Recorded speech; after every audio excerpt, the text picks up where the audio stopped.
Congratulations to all Nigerians at home and abroad for the successful transition of governance from the President Muhammadu Buhari-led federal administration to the new President Bola Ahmed Tinubu, as we are optimistic of an improved economy. So too at the state level of government around the country. I am Ile Emeje, welcoming you to an interesting edition of Business and Economy, where we enlighten you on the global economy with a focus on Nigerian. The controversy generated in respect of whether or not in application of fuel subsidy was laid to rest on Monday, 29th of May 2023, where the new administration of President Bola Ahmed Tinubu announced total and wholesome deregulation of the downstream sector during his inaugural acceptance speech. This did not go down well with many Nigerians who feel that the president was in a rush, arguing that he should have set up a committee to investigate the issues surrounding the entire management of the subsidy regime. However, those on the other divide saw the announcement as a welcome development, saying it is a bold step to sensitizing and correcting the activities of cabals that have held Nigeria to a standstill over the years. On this episode of Business and Economy, my guest is a columnist, an economy and political analyst, Mr. Majid Dahiru, who is joining us after the business news to discuss all of the issues. We'll be right back in a moment. Stay with us. Investors on the Nigerian domestic bourse transacted in a total volume of 390 million stocks at the last session, valued at 5.7 billion naira in 7,725 deals. Corn oil was top on the advances with a profit of 9.92%, followed by Eternal Oil and Cornerstone Insurance, appreciating with 9.74% and 8.97%. Conversely, McNichols led the laggards, depreciating with 10.3%, followed by FTN Cocoa Processing and Champion Breweries, losing 9.85% and 9.62%. In volume terms, the shares of Access Bank dominated the general activity level with 51 million stocks, while United Bank for Africa and FTN Cocoa Processing contributed 46 million stocks and 37 million stocks in that order. During the session, market capitalization of listed equities improved by 0.07% to close at 55,808 units and 30.387 trillion naira. And on the exchange rate, the naira sells on the parallel market for 745 naira to the dollar, 950 naira to the pound sterling, and 820 naira to the euro. Ile Emeje, ASO Television News. Ile Emeje. In case you just joined us, you are on to Business and Economy, an interesting edition of the program. Our guest is a columnist and an economy and political analyst, Mr. Majid Dahiru, who will be taking us through the issues around fuel subsidy removal in Nigeria, especially on how the country stands to benefit. Mr. Majid, you are welcome to the program. Thank you very much. First of all, I want to ask you, when last? When was the last time that you bought fuel or you put fuel in your car? When was the last time? How much and where did you buy the fuel? As a matter of fact, the shock from the hike in petroleum prices, I can see it has removed the manhood in me. Honestly, it's quite distressing for a lot of Nigerians, including myself, and we can only pray and hope that we can cope with the new president regime. I mean, I bought fuel, the quantity of fuel I used to buy for, say, 12,000 naira, which would have filled my tank. I bought fuel for the first time with about 20,000 naira, and I got a little less than half a tank. So that should tell you, and I've not bought since then. I've not had the temerity to approach any sales point to buy petrol. In fact, this... Can we say that has made us to become more disciplined? No, it has reduced our productivity, definitely. In fact, this morning, as I was coming here, I arrived way earlier than I was supposed to arrive, because by the estimated time that I usually come to these premises from my house, because of the low traffic, very abysmally low traffic on our roads, I got here in less than a quarter of the time it would have taken me to get here. So that is the situation out there. Okay, let's start our discussion by tracing the history of fuel subsidy. Okay. When all of this story, yes, fuel subsidy, the removal, the effects, and the whole thing, when can you tell us when fuel subsidy came into existence? Thank you very much. Fuel subsidy as a function of energy security. Energy security. Energy security. The problem is we've been discussing fuel subsidy for a long time in isolation of energy security. Energy security simply means availability of energy products and services at an affordable price. That is what constitutes energy security. And every country in the world that is what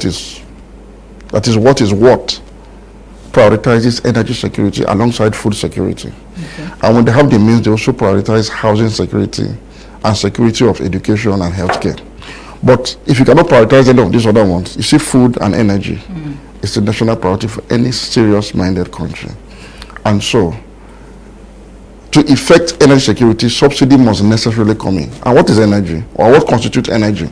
Products and services. It includes petrol, diesel, electricity, gas for cooking, gas for industrial use. Any of these products and services that are required to drive businesses and quality life constitutes energy, essentially. So most countries in the world have a policy on energy security in place. And for the case of Nigeria, it became effective in the early 70s following the global rise in the price of crude oil. You know, crude oil is one of the most important commodities in the production of energy products and services. Because from crude oil, you get PMS, you get diesel, you get all of the derivatives. And also use diesel to power electricity. So crude oil is like the mother of energy resources globally. So Nigeria, being a major exporter of crude oil, benefited from the oil boom in the early 70s, particularly when the major players like Saudi Arabia decided to boycott or hike the price of crude as a response to America's support for Israel during the 1973 war. It brought a lot of revenues for Nigeria and other oil-producing countries. But any increase in price of crude would necessarily also mean an increase in the price of the derivatives from crude. So, if, for example, if crude sells for, let's say, $10 per barrel, the price of PMS may sell for, say, $1 per barrel per liter. But if the price of crude increases beyond $10 per barrel to, say, $20 per barrel, it means the price of PMS might likely become $2 per barrel. So, in this instance, countries that do not want their citizens to bear the burden of increase in price of energy products arising from the increase of crude oil, for example, we introduce subsidy to make them buy energy products and services like PMS particularly at a lower price. So in the case of Nigeria, we instituted a subsidy regime for PMS and other energy products, including electricity, beginning from the 70s. In fact, it extended beyond electricity, even to what was then known as essential commodities. Yes. That was when the government also imposed subsidy on feeding for students in tertiary institutions, laundry, and general scholarships, and also very reduced tuition fees for federal institutions of learning, with a lot of states also running free primary and secondary education for citizens. So Nigeria had resources then, and they decided to impose some of these subsidies to make life easy for citizens, in line with the mandate of government of providing welfare and security for citizens. So this was how subsidy set in the case of Nigeria. And by the late 1970s, I think in 1977, the Obasanjo government promulgated a price regulation law on particularly PMS, because as at that time the world was undergoing a lot of crisis based on high energy prices, and so there was an inflation shock in the whole world, because high price of energy drives up inflation and cost of goods and services, because energy drives productivity. So any marginal increase in the price of any energy commodity or product you see will have an adverse effect in price of goods and services. And so governments use subsidy to control inflation and make life easier for citizens. So subsidy has been in place in the 70s. So it continued from government to government up until May 29, 2023. When the new administration, through the president himself, announced a definite removal of subsidy on petroleum. So it has always been there, and it was a policy that was put in place as part of energy security for Nigerians and to also control energy related inflationary prices in the country. It was to give us some succor. Yes, some succor. So to say. Why the removal? If you observe, between 1973 and 1979, the various governments in Nigeria paid subsidy without shedding a single tear. It was so easy. Nigerians didn't even know that they were being subsidized. Nobody made an issue out of it. Issue around subsidy payments started in 1979, when Nigeria transited from military to civil democratic rule. When President Shagari came on board, President Shagari effected a price increase in price of petrol from I think about 3.50 or so. There was an increase in price anyway. I can't remember the exact amount now. And when Babangida came into, he also increased prices because of the structural adjustment program that he was implementing. As at that time, SAP mandated government to cut down on incentives, subsidies across board because government revenue was dwindling. And so the trajectory continued. When Abacha came into, increased price of petrol, so purportedly to remove or reduce subsidy. The Abacha government also did the same thing. Abacha did the same thing throughout his government. I mean, we've seen attempts to reduce subsidy, but no government has actually proposed to remove subsidy outrightly because they know that it is about energy security. Until in 2012, when Jonathan attempted to remove it completely. And there was protest, and then he restored it partially, but with an increase in price of petrol from 65 naira to 97 naira, and later he brought it down to 87 naira. The government of Muhammadu Buhari came on board, and by 2016, people forget this, he removed subsidy completely. That was why the price shot up from 87 naira to 145 naira. But when they discovered that the analysis and the positions in favor of more subsidy didn't come to play shortly after that removal, and the prices were going to go up from 145, which will cause further shocks to the system, they now restore subsidy through under recovery, allowing NNPC to be the sole importer of PMS. Okay. Yes, that was what they did. And so from time to time, they also increased price of petrol by way of reducing the burden of subsidy and transferring same to Nigerians. Until, of course, like I said, our current president came in and said, look, I'm going to remove it, because he campaigned with it, by the way. And he removed it, and we've now seen the impact of that removal. But I must say something, and it's important to put all of these things in perspectives. I do not fault the president for removing subsidy and removing it completely and abruptly. Because in 2023, Nigerians actually voted for the removal of subsidy, knowingly or unknowingly. Because the three major candidates in that election promised to remove subsidy. And nobody questioned any of them on the merit or the demerit of such propositions. And let me also say this. I've observed that since 1999, neoliberal economic pundits, those who believe that government has no business in business, those who believe that subsidies are dangerous to the economy, have succeeded in convincing Nigerians that subsidy is a poison that they must reject going forward, that subsidy is destructive to the economy, that subsidy is bad for the economy, that subsidy is the reason why Nigeria is not economically making progress, and that subsidy is an evil, is an organized crime. They have succeeded in delegitimizing the concept of subsidy. They have succeeded in criminalizing subsidy and making it look like an evil that it isn't in reality. And so Nigerians subconsciously swallowed hook, line, and sinker all of these narratives. And most of us started blaming subsidy for our problems and willingly cheered all of the people that were saying they're going to remove subsidy. Until one of them managed to win the election. And on behalf of the three of them, on behalf of Mr. Peter B of Labour Party, on behalf of Atiku Abubakar of PDP, the APC candidate who emerged victorious, Asiwaju Ahmed Bola Tinubu, has now removed subsidy. And the problem is, people that are now turning around to question him for removing subsidy, we are the same people who cheered him on and cheered others on to remove subsidy. Because people didn't understand what subsidy was, and they willingly allowed themselves to be misled into committing mass economic suicide, as we have seen now, by supporting the model of subsidy. So I think it was a national consensus for subsidy to go. Even though it was a wrong consensus, it was based on a wrong premise. It was based on a fundamental flaw of the understanding of energy security vis-a-vis subsidy. It was on that basis that the president has acted. So for me, I think this will now be like a shock therapy for all of us to now begin to have the right conversations around what exactly is subsidy, and was it harmful or was it beneficial? So I think the few days that we have been buying petrol at market prices, maybe we can now answer that question, whether it is beneficial or harmful. So, now, the same Nigerians, like you said, that supported fuel subsidy removal, either indirectly or directly, are now opposing the removal of subsidy. What do you think are their reasons? Because they were misled to do so. I was consistent in my opposition to fuel subsidy removal in 2012, in 2016, and today. I think I'm about the only analyst on TV who questioned, particularly Mr. Peter Obi, for his stand on subsidy removal, because he was running on Labour Party platform, a party that was funded by the Nigerian Labour Congress. And I know the Labour Congress position on subsidy removal and energy security is something I align with, because it is in line with international best practices.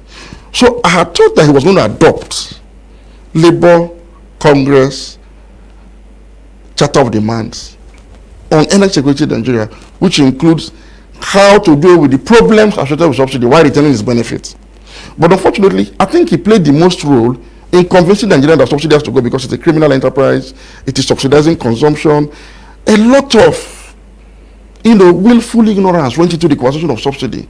So it is just that Nigerians have now seen the aspect of subsidy removal, that they are now beginning to reason and they are beginning to now have a rethink about the fact that I think our elite, in concert with some very, very dubious intellectuals, scammed Nigerians into clamoring for subsidy removal without knowing what we are clamoring for. Is it a case of lack of understanding on the part of the people? Because if I will ask you now, looking at the common ground for subsidy removal, if you look at that perspective, should we say or come up to say that subsidy removal or subsidy is the evil for Nigeria, or the management of the subsidy? Thank you very much. Because these are two extremes. Subsidy is one of the most important and beneficial means of taking care of the welfare and security of citizens globally.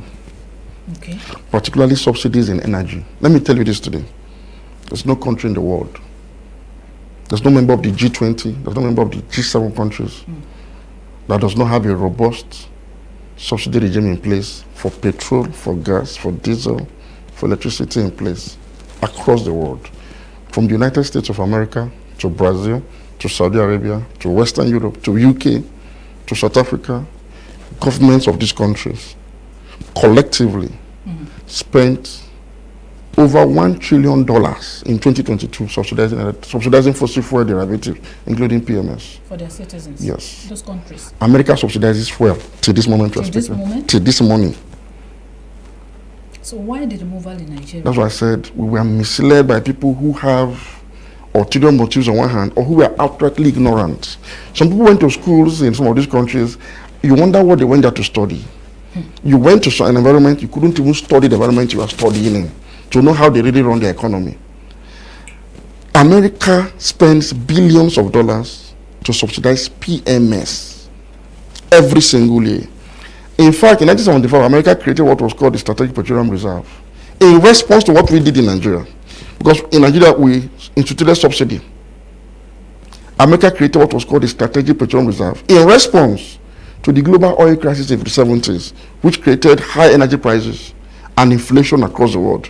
In response to this, America created a government-owned Strategic Petroleum Reserve that can hold hundreds of millions of barrels of crude underground in government-owned facilities. And what is the purpose of this Strategic Reserve?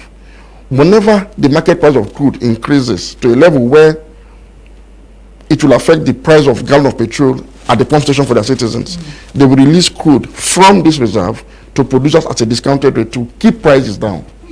This is in addition to direct subsidies to fossil fuel producers for the purpose of lowering prices of PMS at the pump consistently. In 2022 alone, China spent $130 billion to subsidize all ranges of energy, including renewables and fossil fuels, for their citizens. Okay. And their businesses. At this point, can I be right to say that Nigerians are paying for the mismanagement of governance over the years? That was what we should have addressed. Not just on subsidy, on everything. Is there any government expenditure in Nigeria in the last 30 years that is not fraught with irregularities and corruption? If you now insist that subsidy must go because it is fraught with corruption, instead of fighting and tackling the corruption as is the responsibility of government, then we can actually prescribe the Nigerian state because of its high corruption perception globally. We need to do the difficult job. If you observe, subsidy became a problem for government beginning from the early 80s when there was an increase in corruption in government. Go and look at the trajectory.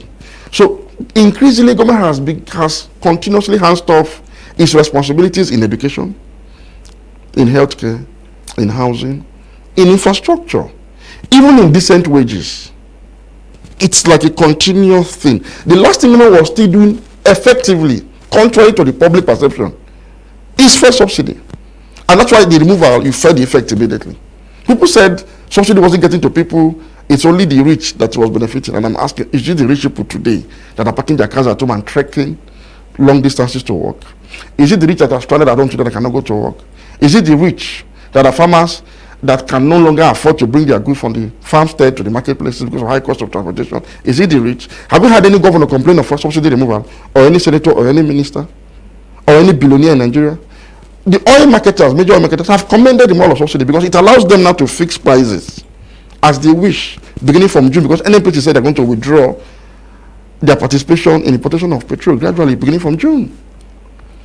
Consistently, the marketers, the oil cartel in Nigeria have been against subsidy because it limits their profits. Because government is now paying a bit of their profits to allow us to have access to cheap petrol.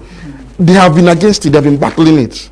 So it was never in our interest for subsidy to be removed, but it was in the interest of us to fix what was wrong with the government. So this is the only thing that government actually expends money on that is effective. The most efficient form of intervention in our lives have been subsidy on petrol. Petrol is the life wire of our economy. In fact, the first time Nigeria went into recession in recent time was in 2016 when subsidy was removed on petroleum. And I wrote a piece and said, removing subsidy from petroleum is going to lead Nigeria into recession because it was going to reduce productivity in the immediate and plunge into recession, and that happened. That was why subsidy was restored. Now, they keep making the point that Nigeria cannot afford subsidy. That's not because subsidy is a bad thing. It's because you as government are not productive enough to generate enough wealth to pay subsidy. I'll give you an example of the Russian Federation. Russia pays subsidy on, like any other country, pays subsidy on petrol. Last year alone, Russia expended $30 billion paying for subsidy on petrol and all other fossil fuel derivatives. Why were they able to do so with ease? Russia has Gazprom, which is a state-owned enterprise, one of the largest and most efficient oil and gas companies in the entire world. Gazprom, with its subsidiaries and partners in Russia, secured for the Russian nation a $640 billion export in both crude and refined petroleum products in year 2020. So for such a country to not bring out $30 billion to subsidize things for their citizens is very easy. What is our export earnings through NNPC and all other joint ventures we'll be doing in Nigeria? That is the question we should be asking. It's like saying because a parent is unable to work hard enough to provide breakfast for his children, and so he now needs to forego some other responsibilities for the same children so that he can sustain breakfast for them. No, it is for you to go and work harder to make sure you provide breakfast, lunch, dinner, adequate housing, proper schooling, and healthcare for your children. It is your responsibility as a parent. That is the responsibility of government. So somehow we are misled as a country. All of us. Every nation was misled. It happened in UK, don't be surprised. You see, in UK in the early 80s, during Thatcher years, a lot of pundits came on air and convinced the British public that they should move from a welfare state to a typically capitalist one that would do with subsidies and do with government's participation in means of production, particularly in energy and other heavy industries. And they agreed. Somehow, it became an orthodoxy. It became like challenging orthodoxy of religion in Nigeria today. It became like that in the UK. The Russia-Ukraine war now exposed UK's folly. of the Thatcher years recently, which has now made the Labour Party of UK to pledge that if they are voted into power in the next general election, they are going to get government involved in the means of production in energy resources. You know why? The current government in UK had to put in place $100 billion subsidy, or they call it energy price cap, for gas and electricity bills for citizens of UK. Because the citizens could no longer pay. And because government wasn't the one controlling the means of production, they couldn't subsidize by way of discount or under recovery. So they had to pay private entities $100 billion to cap energy prices for citizens. That is subsidy. Okay. So you see, we need to have a rethink about our political economic philosophy going forward. This, what has happened today, I'm happy about it. It's like a shock therapy that will bring all of us to our common sense. We will now sit down and begin to ask the relevant questions about, then how is government supposed to provide for us energy security and all the welfare benefits? That's what you should be asking now. If this didn't happen, the views I'm expressing here today will still sound so strange that people will still have that belief that if you move subsidy today, government will have enough money to fund education and fund healthcare. The available money that was there for government, how far has it gone in funding healthcare and education? I think that subsidy removal can now be the silver bullet that will solve all of these problems suddenly. And that will lead to my next question. A lot of Nigerians have expressed concern over the removal of fuel subsidy, and because of our time, we are not going to take a look at all of the reasons advanced by the government, not just this administration, government over the years. They have advanced a lot of reasons for fuel subsidy removal that convinced Nigerians, just like you said. But their concern now is, how are we sure that the government said one of the reasons is that it will enable the federal government to have enough money to spend on other sectors of the economy, just like you rightly said. How can they convince us that the same way, the same old way of corruption will not set in, even if we have to maybe gather enough money, more than our usual level of revenue? How are we sure that corruption will not set in to do the same thing? As the government has just come in, we've not seen any commitment to cut down on cost of governance, for example. The long convoys of the president, the vice president, the presidential fleet is still standing. Governors newly elected are still on riot with their long convoys of SUVs. How do you now trust such an extravagant set of political leaders that you remove subsidy that are going to use it for anything useful? Maybe on the convoy, maybe they are taking their time to streamline. That should be the first thing they should have done, first. And I'm saying, Nigeria was said to have paid $10 billion for subsidy last year. We know that there is corruption in subsidy administration, so fight corruption. When you fight corruption, the real cost of subsidy will come in. They talk about smuggling. It's not my responsibility as a citizen to man the borders. I don't man the borders.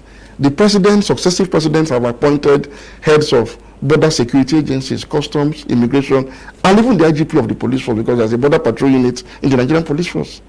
I don't appoint those people. So if for any reason a tanker is able to escape from Nigeria into neighboring countries with refined and subsidized petrol for Nigerian citizens' benefits, and any of those people cannot track it down, what has been done to bring those people to book? Why are you transferring that difficulty, that lapse in your responsibility of leadership? Why transfer it to the citizens? There are countries that even a fly cannot cross into their border, a fly without being detected. So that tankers can leave Nigeria with petroleum and go to other countries. It's not an excuse to remove subsidy. It is simply a need now for you to secure our borders more for us as citizens. That should be my fault. Everything that was advanced for subsidy removal was simply because government is indeed paying subsidy. And because they are no longer productive enough to create revenue, they are targeting that revenue to do with it what they've done with other revenues in government over the years. Now I pointed out that subsidy became a problem for Nigeria when government corruption began to increase. If you look at the Second Republic,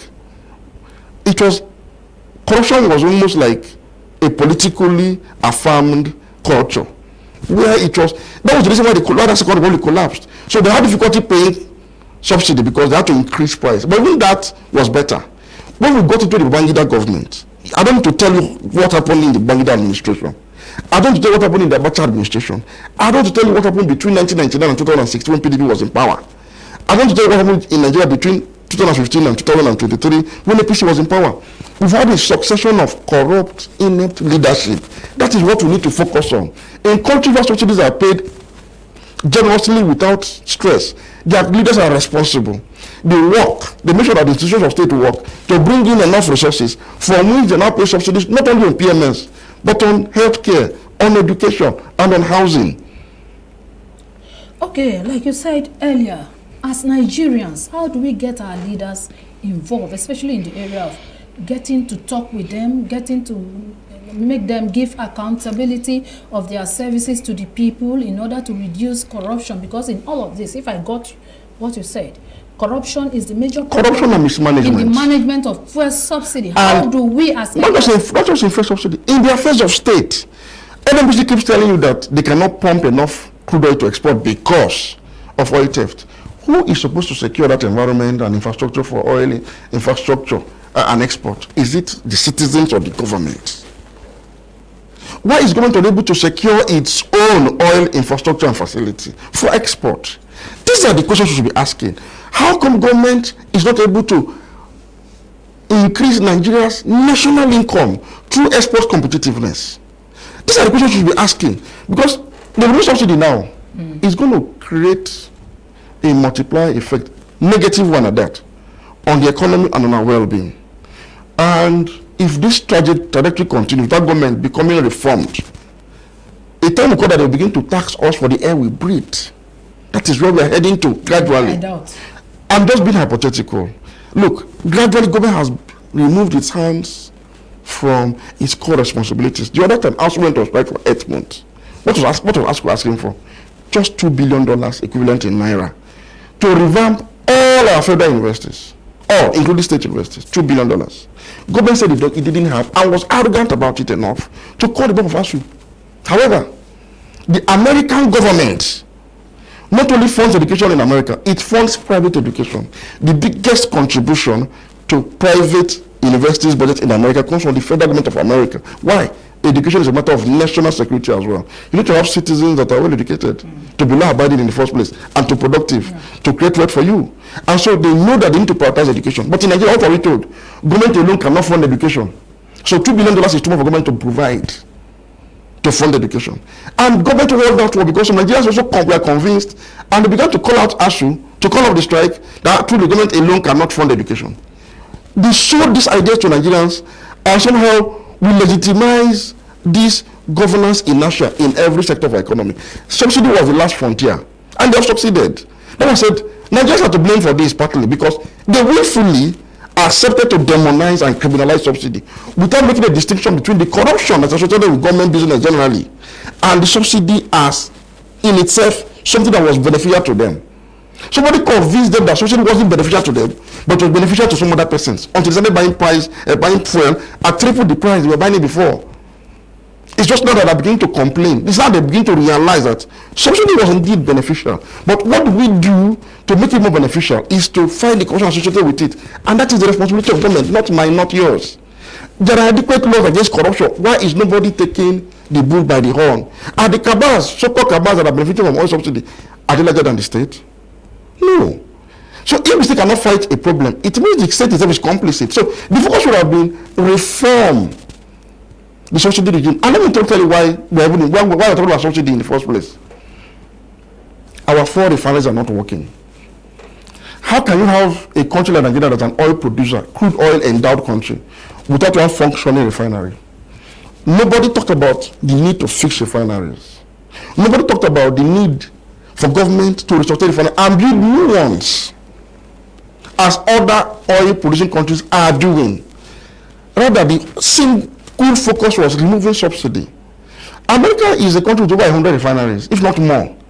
Subsidy is in place. It doesn't discourage investment in oil and gas industry there. Saudi Arabia, the same thing. Every other country in the world where you have subsidy in place, it does not discourage or disincentivize investment. It's only in Nigeria that they make it look like subsidy in itself discourages investment. And I'm like, how? On what basis? Somebody simply means government paying for goods and services. How does that discourage investment?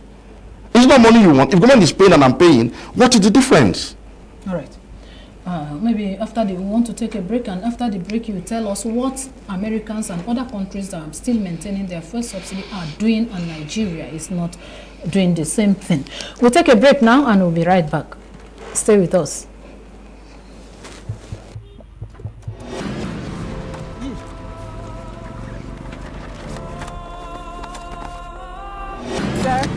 please give us the permission to search you. You can go.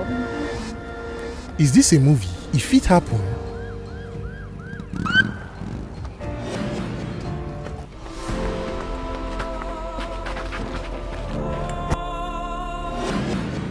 Officer, I beg carry and go station. When our Oga come, you come meet am for there. Hey, Mr. Man, I cannot do that. Tell your Oga to come to our station when he returns. Am I in a movie? If it happen, Mama, please.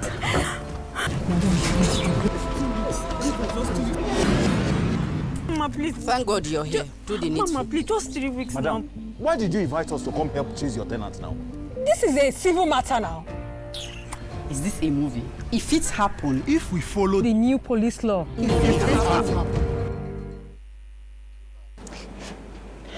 Glad to know you are there with us on this interesting edition of Business and Economy. And the guest is a columnist and an economy and political analyst, Mr. Majid Dahiru. And we are still discussing the benefits of fuel subsidy removal within the Nigerian economy. Mr. Majid, before we went on the break, we're trying to look at what other countries have done, and they are still maintaining their fuel subsidy till this moment that we speak. What is it that they are doing that Nigeria is not doing? And again, how do you think that Nigerians can question their leaders going forward? Thank you very much. What are other countries doing that are not doing well, that we are not doing well? Yeah. Efficient running of government businesses Efficient running of government. with near zero corruption in public service. If you hear me talk about government and business, this is what I've been trying to say all my adult life.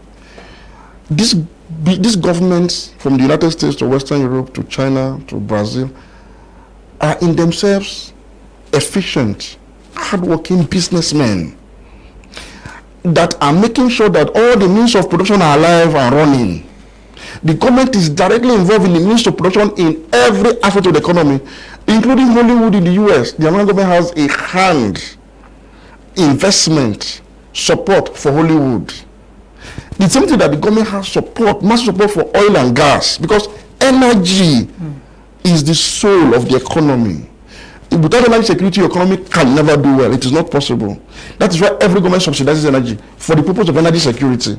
The same way that they subsidize food. You know, I was talking about subsidy in America, in China. They subsidize food as well. Food? Directly. It's a priority for government. In addition to that, the American government spends trillions of dollars on social security benefits. You know, some people make the claim that subsidy is taking too much of our national budget. It might interest you to know that the largest component of the U.S. budget is social security and welfare at 19%. It is higher than education, it is higher than health, it is higher than defense. Because welfare and social security is the basis of government first. And this is the trend in most parts of the world. Why are we not doing that? Why Because our leaders have refused to be responsible fathers who will work for the benefit of their children and their wives at home. They are working for themselves and depriving their wives and children of the benefits of the little work they are doing. And over the years, they have become so indulgent that they don't even longer work for the money anymore. If they wish to work for the money and then maybe misappropriate it and appropriate ourselves, they can no longer work. It's because the Nigerian government can no longer work that NNPC cannot meet up with OPEC quota of 2.4 million barrels per day crude production. Saudi Arabia produces 10 million barrels per day of crude oil without any incident of oil theft. There is an argument by some Nigerians Yes. on this fuel subsidy removal. Some are of the opinion that even if we are supporting the removal of fuel subsidy, why don't you wait till the end of June this month? Yes. Knowing fully well that government has made provision for the fuel subsidy for the month of June 2020. You know, I don't agree with this argument. It's either you support subsidy removal or you don't, like me. No, if you look at our There are no budget, the federal government made provision for Yes. subsidy removal for the first half of the year. And if That you is look at up to June, right? yes, up to The June. president who had just come in campaigned openly that I will remove subsidy, meaning it is his prerogative to discontinue subsidy payment even if it's in the budget. So the question we now ask is, if it is in the budget, so how are you going to now transfer that fund to some other things? But he has the prerogative to do so because he campaigned with it. He said, I will remove subsidy. He said so. So you can't even fault him. Anybody making this argument is making it now because they've seen the reality of subsidy removal. If they had known ahead that subsidy removal will have this effect, they would have, like me, stood on the fact that subsidy removal was not the problem of Nigeria, that subsidy removal was beneficial, and subsidy is a very, very good thing. If it is an investment in productivity. Yeah. I remember Mr. Peter made the point that subsidy of petrol was subsidy of consumption. I countered him on one of my shows on TV and said, Mr. Peter, sir, I don't drink petrol. I don't consume it. I put petrol in my car to drive to work. This morning I drove a petrol-propelled engine to this place. Yeah. This is what I'm doing. I'm not here to party. How do I describe an input in logistics of production as consumption? What kind of logic is that? And that is why I don't know how NLC is going to have the moral ground to oppose the subsidy removal by the federal government, because this man has simply implemented the proposition of their own candidate during the election. And this is the pain for some of us, because by now, if, for example, there was a counter proposition and say, look, fix refineries, and if the cost of petrol, locally refined, is not above certain levels that is unaffordable for Nigerians, you can remove subsidy. But if at any time it goes up for certain factors, you find ways to make it come down. So subsidy must always come in and go out. But the first thing is, let us start refining locally. It is a shame. It is a shame that for more than 30 years now, our refineries are not working. It's something that all of us should be focused on. Not talking about subsidy removal. We should be focused on, why are refineries not working? Why don't you want to build new ones? On our last conversation here, I told that oil producing states in Nigeria, for example, are supposed to have state-owned refineries. I made the point here. If Dangote can build a refinery as an individual, how come Bayelsa, Delta, Rivers, Akwa Ibom cannot use their 13% derivation? That they use it to contest for president and use it to build flyovers, countless flyovers. How can they use this to build refineries in their state, to convert the huge endowment under their own soil into money, cash? You know the kind of cash that this state will generate if they supply Nigeria's need of PMS and even West Africa's sub-region? How come nobody is thinking? So you see, our neoliberal economic thought process has ruined us. This is the final ruining. And so maybe it will now get us to sit down and realize that there's no developing economy in the world whose government does not participate in the means of production, particularly in energy sector. None, there's none. And beyond the energy sector, any state government that have any capacity to do anything, like Benue, for example, is endowed with agricultural potentials. Is the state government waiting for anybody to come and start establishing juice factory in Benue without them taking initiative? We're waiting for the federal government in this. It won't work. So the state government in Benue should float a special purpose vehicle on how to convert the mass, all those oranges that are wasting along the Benue Ogoja axis, that are wasting away. How to convert them to finished juice, orange juice products that can consume locally and export, so that they can earn forex. It is in their own interest. But they don't have this thought process now because they think they have no responsibility to do that. So a private sector will jump from the sky, come to Benue and establish it by themselves. And it will never work. Because any ravaged economy such as we are must have his government up and be folding his slaves to work. So it's a combination of different things. Governments all over the world are serious. They are focused. Okay. Saudi Aramco is a state-owned enterprise owned by the government of Saudi Arabia. They declare hundreds and hundreds of billions of dollars every year in profit. That's why they're able to subsidize petrol.